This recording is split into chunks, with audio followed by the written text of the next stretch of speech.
ونسلم على رسوله النبي الأمين المكين الحنين الكريم الرؤوف الرحيم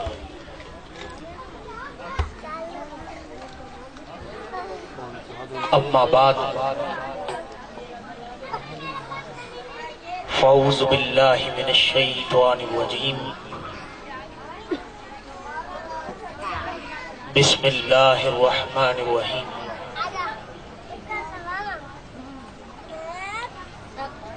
انما امرہ اذا اراد شیئا ان یقول له کن فیکون صدق اللہ العظیم۔ اللہ رب العزت کا بے پایاں فضل و کرم اور احسان عظیم ہے کہ رب کائنات ہمیں تاجدار کائنات صلی اللہ علیہ وآلہ وسلم کی امت میں پیدا کر کے کثیر تعداد نعمتوں سے نوازا،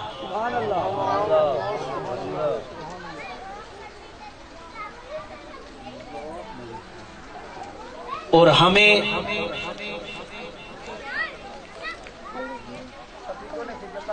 اہل بیت سے محبت کرنے کی اور ان کی غلامی میں زندگی بسر کرنے کی توفیق عطا فرمائے۔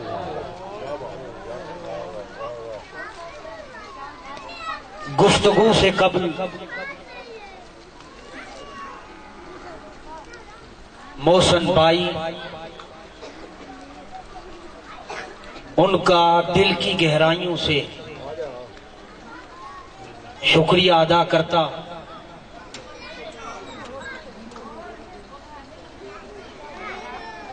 طویل عرصے سے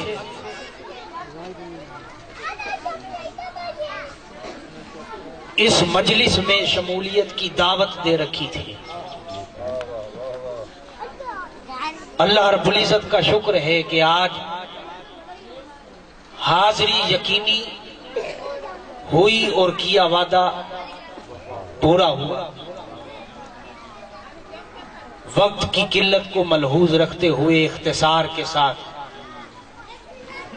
چند ضروری گزارشات گوش گزار کرنا چاہتا ہوں۔ فرمایا انما امرہ اذا اراد شیئا ان یقول له کن فیکون،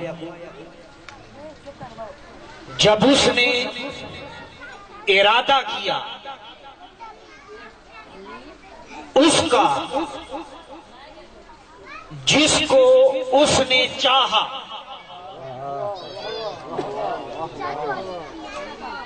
شیئن شاء یشاء سے ہے جس کے معنی کسی کو چاہنے کے، جیسے قرآن میں دوسرے مقام پر رب کائنات خود فرماتا ہے واللہ یرزق من یشاء بغیر حساب، اللہ جسے چاہتا ہے بے حساب رزق دیتا ہے۔ من یشاء یہاں بھی چاہنے کے معنی آ رہے ہیں، اور اس مقام پر انما امرہ اذا اراد شیئا، جب اس نے ارادہ کیا اس کا جس کو اس نے چاہا، اب سوائے رب کی ذات کے کچھ نہ تھا، تو پھر وہ کیا تھا جسے وہ چاہ رہا تھا؟ تو سوال پیدا ہوا کہ کچھ تھا تبھی تو وہ چاہ رہا تھا۔ اب یہ سوال پیدا ہوتا ہے کہ وہ اگر تھا تو کہاں تھا جسے وہ چاہ رہا تھا؟ جب اس نے ارادہ کیا اس کا جس کو اس نے چاہا تو وہ شے تھی مگر ظاہر نہ تھی، حجاب قدرت ربوبیت میں چھپی تھی۔ جب اس نے ارادہ کیا اس کا جس کو اس نے چاہا، اس حجاب قدرت میں چھپی شے کی طرف متوجہ ہو کر امر کیا اور اطلاق ہوا فیکون کے نتیجے میں وہ چھپی شے جو حجاب قدرت ربوبیت میں چھپی تھی، امر کے نتیجے میں اطلاق جب ہوا ظاہر ہوئی تو محمد کی شکل ہوئی۔ جب تک چھپی رہی اس کی چاہت رہی، جب امر کیا اطلاق ہوا ظاہر ہوئی تو محمد کی حقیقت بن گئی۔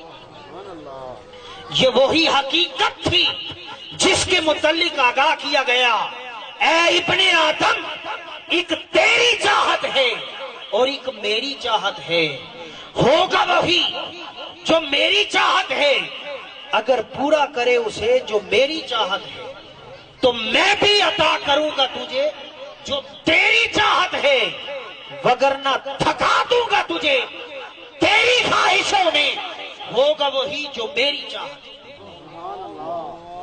جنہوں نے اس حقیقت کو پایا اور اس راہ پر گامزن ہوئے اور سفر کی ابتدا کی اور استقامت کو قائم رکھا اور سفر کی ابتدا کر کے استقامت کو اختیار کیے رکھا، تو وہ بالآخر حقیقت کو پا کر منزل پا گئے، وہ کامل ہو گئے۔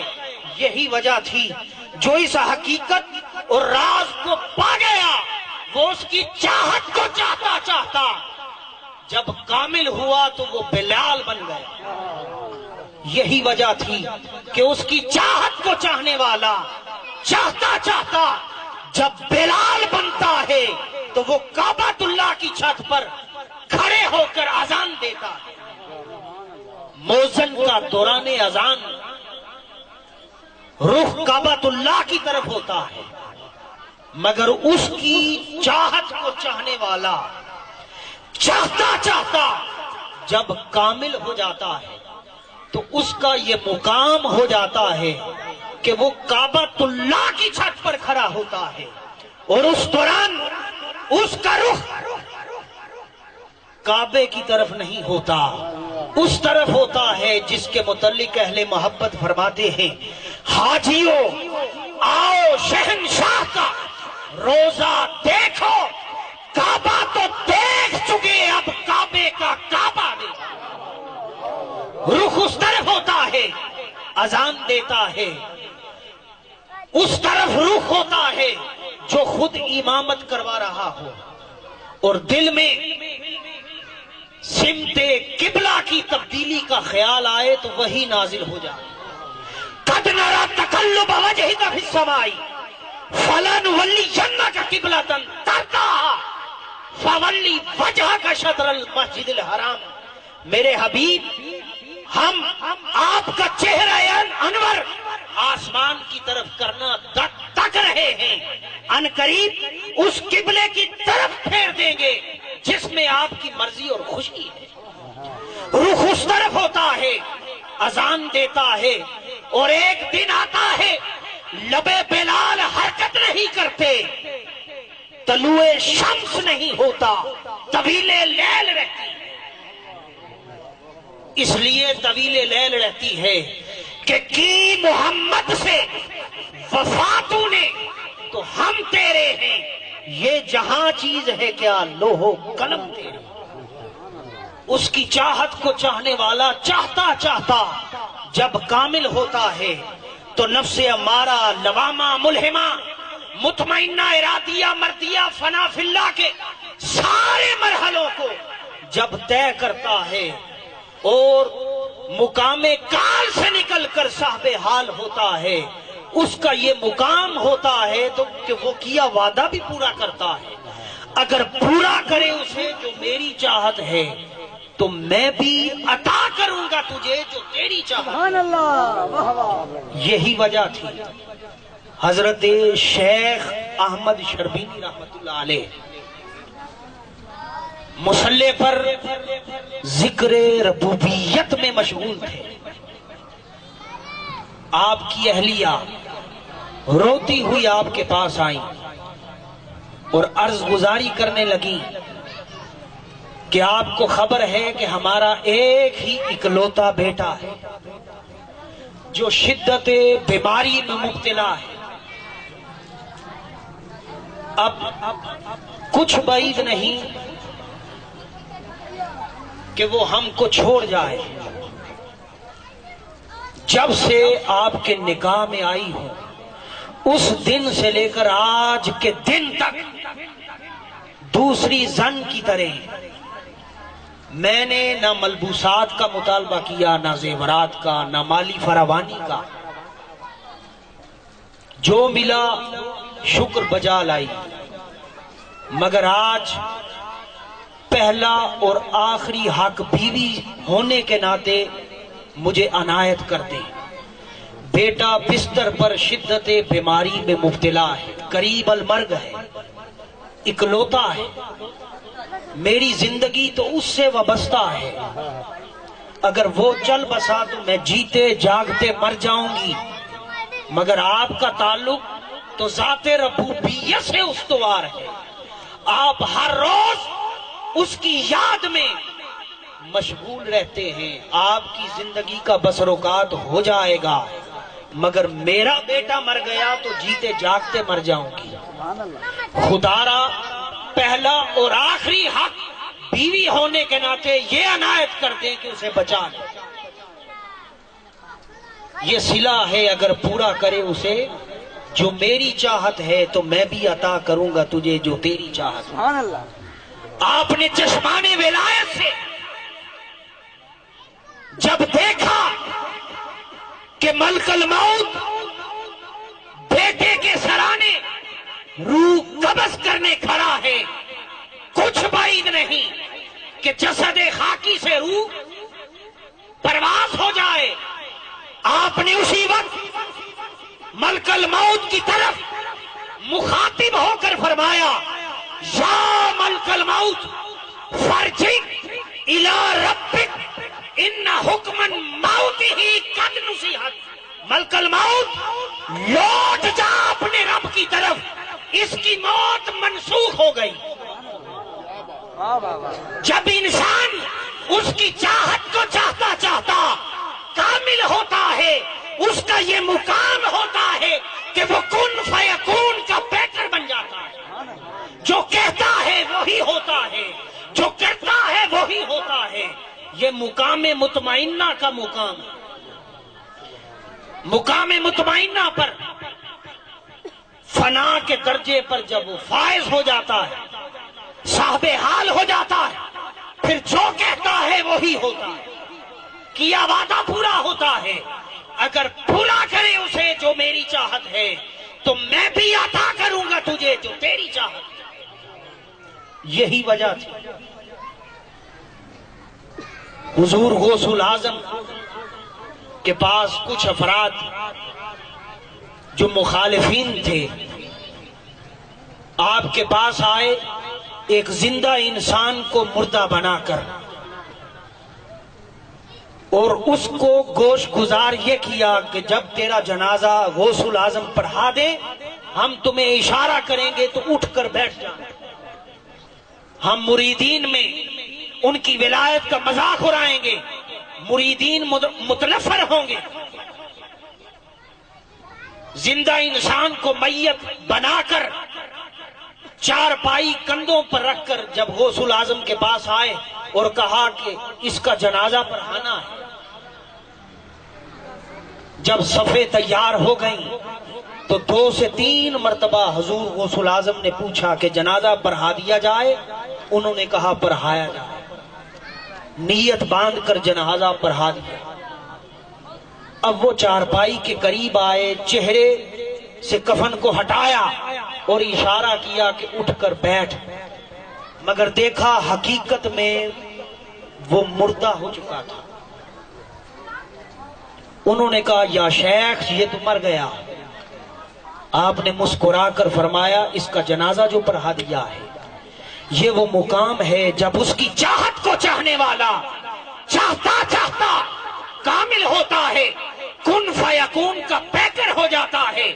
ابھی زبان سے جملے اختتام پذیر نہیں ہوتے، جو کہتا ہے زبان سے الفاظ کی ادائیگی اختتام پذیر ہونے سے قبل شرف قبولیت ہو جاتی ہے۔ یہی وجہ تھی کہ میاں میر رحمت اللہ علیہ کالی کھانسی کی شدت میں مبتلا تھے۔ لوگ دور دراز سے آتے، اپنے مسائل پیش کرتے، دعا کرتے، اگر بیمار کوئی آتا تو دعا کرتے شفا یابی پا کے چلا جاتا، مگر آپ خود کھانسی کی تکلیف میں مبتلا تھے اور عرصہ دراز اس تکلیف میں مبتلا رہے۔ ایک دن عورتوں میں والدہ حلیہ بدل کر نقاب اوڑھ کر ان عورتوں میں جا کر بیٹھ گئی اور دعا کے لیے کہا کہ دعا کر دیں کہ میرا بیٹا ساری رات کھانستا ہے جس کی بنا پر وہ سو نہیں سکتا، دعا کر دیں کہ اللہ اسے صحت اور تندرستی والی زندگی عطا کر دے۔ آپ نے دعا کر دی شفا یابی کے لیے۔ جب رات ہوئی تو کھانسی جاتی رہی، جب صبح ہوئی تو والدہ کے قدموں کو پکڑ کر رونے لگ گئے اور کہا کہ مجھ پر ظلم کیا ہے۔ والدہ نے کہا کہ ظلم کیسا، شفا ہو گئی۔ انہوں نے کہا کہ جب کھانستا تھا، تکلیف میں مبتلا تھا، تو ایک بار غیب سے آواز آتی تھی میاں میر کیا حال ہے، اور ایک بار پچھلے پہر جب اس تکلیف میں مبتلا ہوتا تھا غیب سے آواز آتی تھی میاں میر کیا حال ہے۔ بس اسی لذت میں کھویا رہتا تھا، وقت گزرتا رہتا تھا۔ جب سے شفا کی آمد ہوئی ہے اس کا پوچھنا جاتا رہا ہے۔ جب انسان اس مقام پر فائز ہو جاتا ہے تو اس کے ہاں مانگنا بھی بے صبری کہلاتا ہے۔ وہ اپنی میں کو میں سے بے خبر کر دیتا ہے، اپنی طلب ختم کر دیتا ہے، اس لیے کہ ان کے ہاں ان کے مقام کے لائق اپنی ذات کے متعلق طلب کرنا بھی غیر ہوا کرتا ہے۔ وہ سوائے اپنے کسی چیز کو نہ اپنی ذات کو طلب کرتے ہیں، نہ اپنی خواہشات کو سامنے رکھ کر اس بارگاہ میں طلب کرتے ہیں۔ یہی وجہ تھی کہ اس کی چاہت کو چاہنے والا جب چاہتا ہے تو پھر چاہت جب کامل ہوتی ہے تو پھر اسے مجبور کرتی ہے کہ اس کی چاہت کو بھی چاہا جائے۔ اب خدا کی چاہت نفس رسالت ہے اور مصطفیٰ کی چاہت حسین۔ تاجدار کائنات صلی اللہ علیہ وآلہ وسلم نے فرمایا حسین منی و انا من حسین، حسین مجھ سے ہے اور میں حسین سے۔ بارگاہ رسالت سے ذات حسین کو مصطفیٰ کا کولی قرب میسر آیا، اور قول مصطفیٰ کی فضیلت و اہمیت یہ ہے، فرمایا وما ینطق عن الہویٰ ان هو الا وحی یوحیٰ، میرا حبیب اپنی طرف سے کوئی بات نہیں کرتا، یہ وہی کچھ کہتا ہے جو ان کا رب ان پر وحی کرتا ہے۔ براہ راست مصطفیٰ کا قولی قرب نصیب ہوا ذات حسین کو، اور عملی اعتبار سے اقدامی قرب نصیب ہوا ذات حسین کو۔ دوران مشغول صلات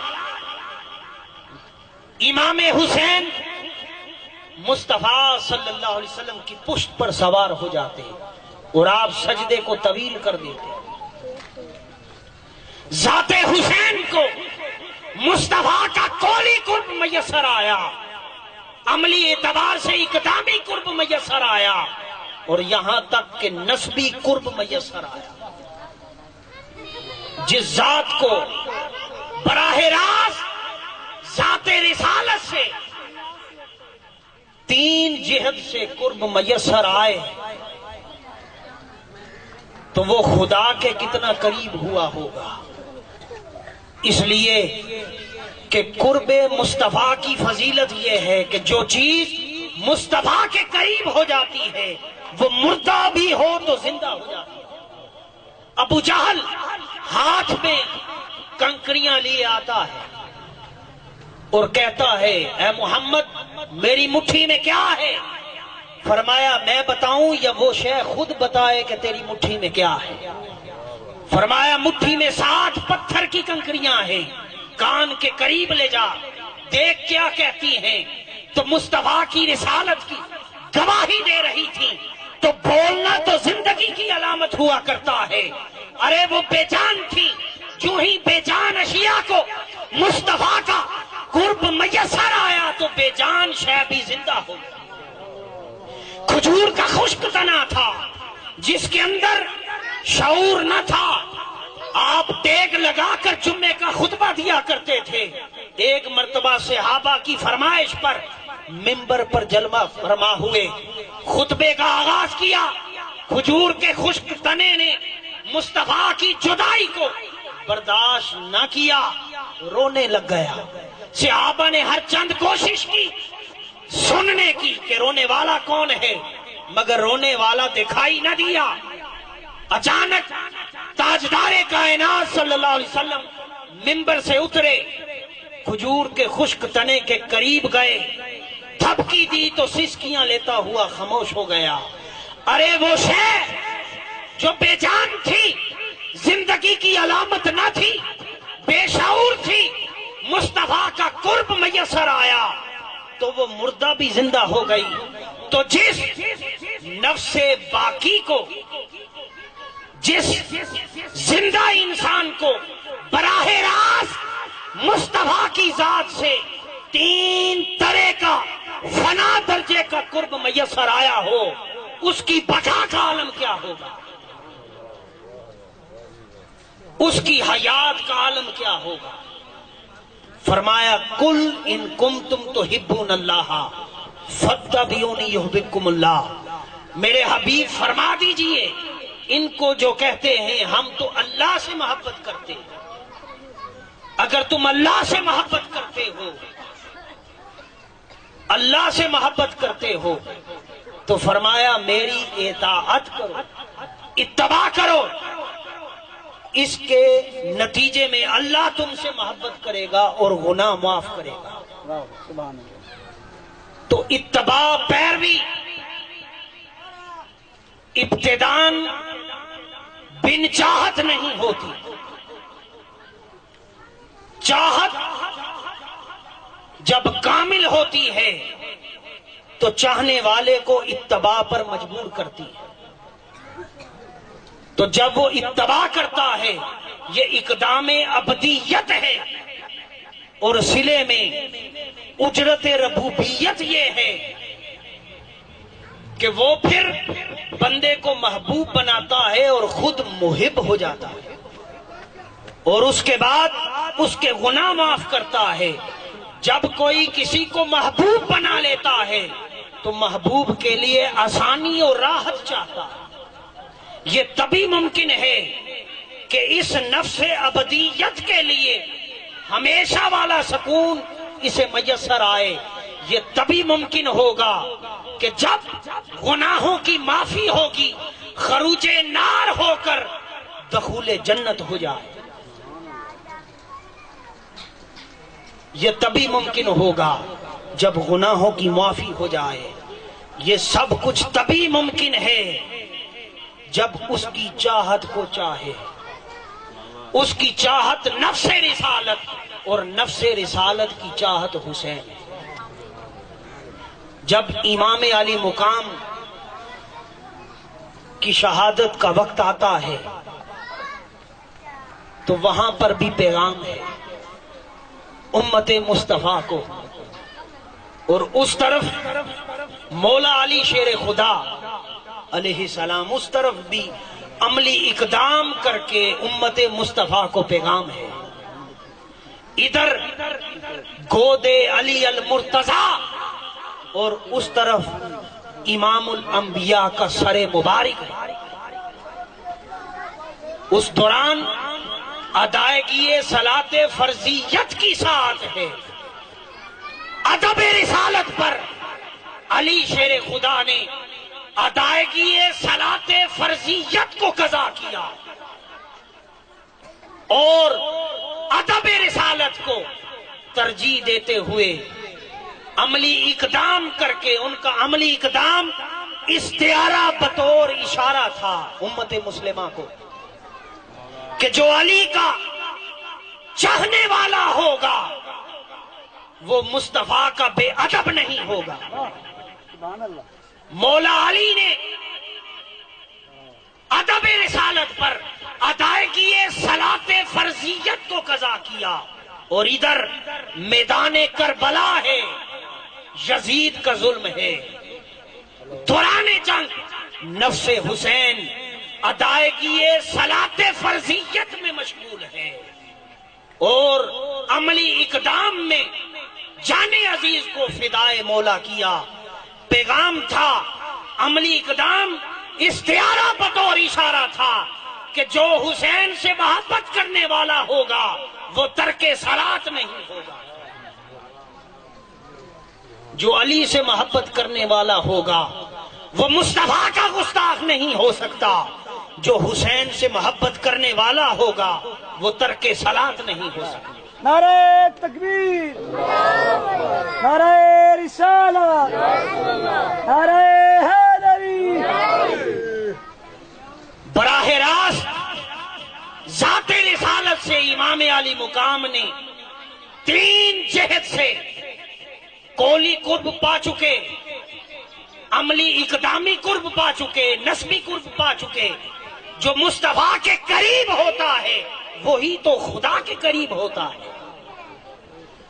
3 جہت سے ذات رسالت سے نفس حسین نے مصطفیٰ کا قرب پایا تو نتیجتاً خدا کا قرب پایا۔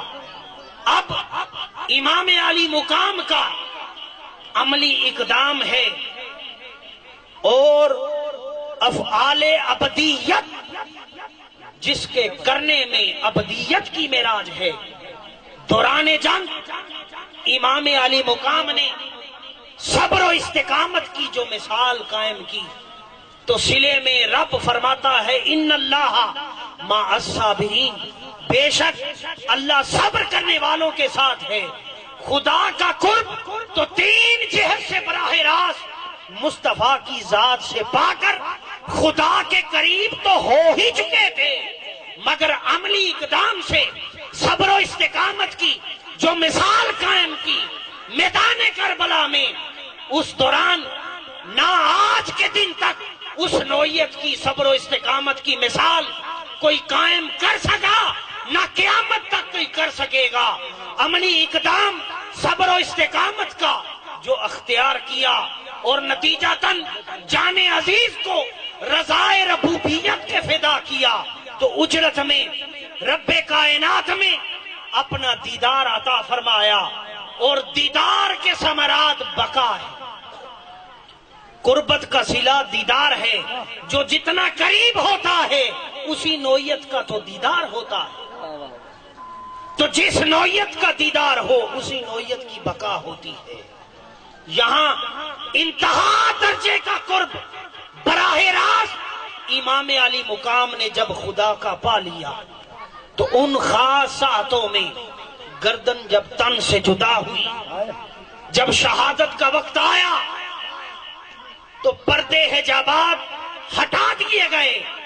یہ وہ ساعتیں ہیں جب عام نفس بشری بھی اپنی جان عزیز کو سپرد مولا کرتا ہے، تو ان خاص ساعتوں میں اس کا دیدار ہوتا ہے، تو اس کے دیدار کی اجرت بقا ہے۔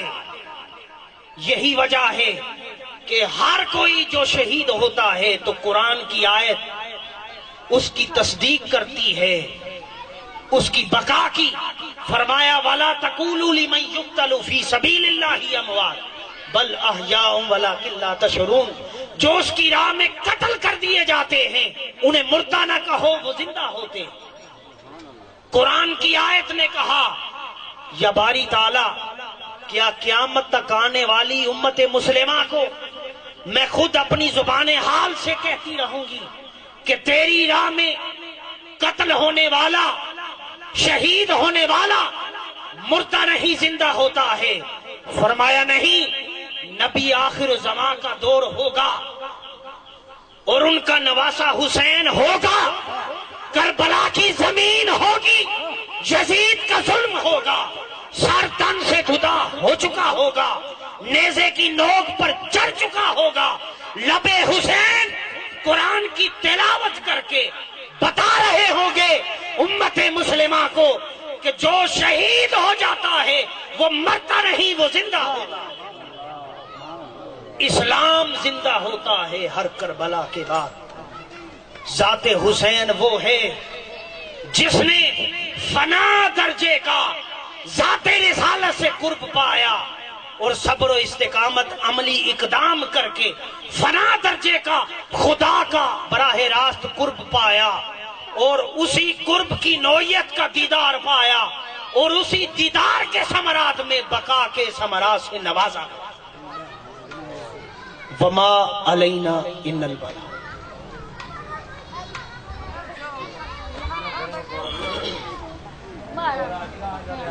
آگے آ جاؤ۔ امام زمان علیہ السلام صلواتوں کا علیہ ولا بائی فی هذه الساعات وفی کل ساعت ولیم وحافظا وقیدا وناصرا ودلیلا وعین حتی تسکن ورزقاتون وتمتع فیہا طویلا۔ رب العالمین تمام مومنین مومنات ٹرایا اپنی بارگاہ سے منظور و مقبول فرما۔ بانیان مجلس تے صف عذاب بچایا، لنگر نیاز پڑھن والے دی پڑھائی میں حقیر دی ڈپٹی قبول فرما۔ مومنات دل وچ نیک مقاصد لے کے موجود ان مالک پوری فرما۔ جڑے بے اولاد ہیں مالک سین دی اجڑی جھولی دا واسطہ اولاد نرینہ عطا فرما۔ جڑے شیان علی بے جرم قید ہیں مالک جلد رہائی فرما۔ دن دگنی رات چگنی ترقی عطا فرما۔ میرے اللہ بانیان دے مرحومین دے درجات بلند فرما۔ آخری دعا ہے پر آشوب دور 12:30 ہادی برحق دا جلد ظہور اللہم صلی علی محمد۔ قبولیت واسطے پھر بھی صلوات۔ کافی تعداد ہے، اونچی صلوات پڑھو۔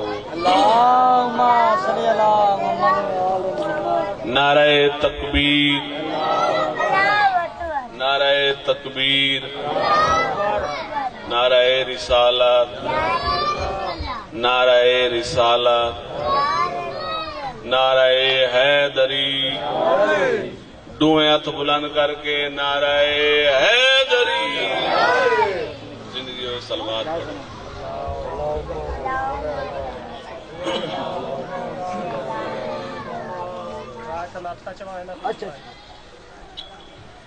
حسینیت، حسینیت، یزیدیت، یزیدیت، اہل بیت دشمنان تے لعنت، صلوات۔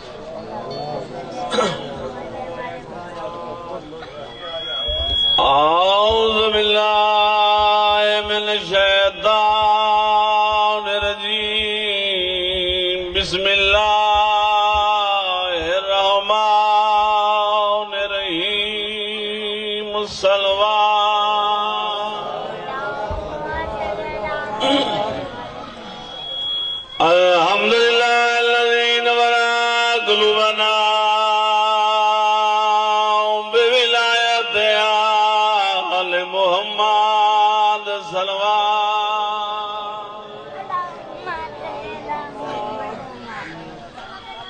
مل کے اونچی سلوات پڑھو.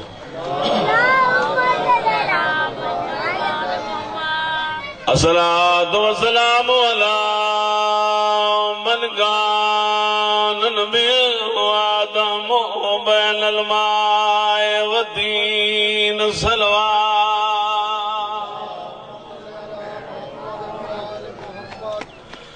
سید العرب والعجم مکی المدنی قیل فی شانہ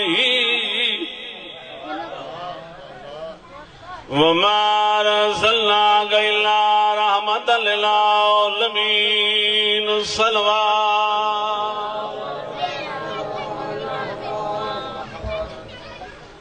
زینت المسجد والمنبر فاتح والبدر والحنین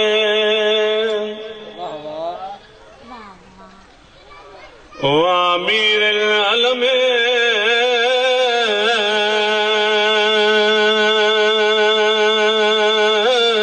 بالحسن والحسین